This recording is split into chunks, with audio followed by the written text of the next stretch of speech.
দীর্ঘ ১৬ বছর পর কারাগার থেকে বের হচ্ছেন বিস্ফোরক মামলায় জামিন পাওয়া বিডিআর সদস্যরা।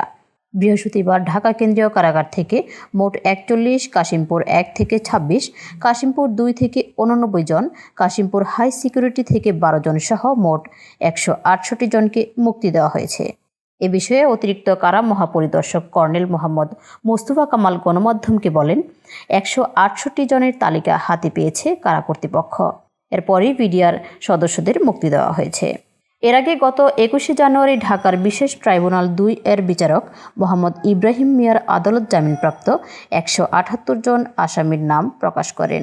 এর মধ্যে ১৬৮ জনের তালিকা হাতে পেয়েছে কারা কর্তৃপক্ষ। ২০০৯ সালের ২৫ ও ২৬শে ফেব্রুয়ারি ঢাকার পিলখানায় সীমান্তরক্ষী বাহিনীর সদর দপ্তরে বিদ্রোহের ঘটনায় ৫৭ সেনা কর্মকর্তা সহ ৭৪ জন নিহত হন। ওই ঘটনায় হত্যা ও বিস্ফোরক আইনে ২টি মামলা হয়। হত্যা মামলায় খালাস বা সাজা ভোগ শেষে বিস্ফোরক মামলার কারণে ৪৬৮ জনের মুক্তি আটকে আছে।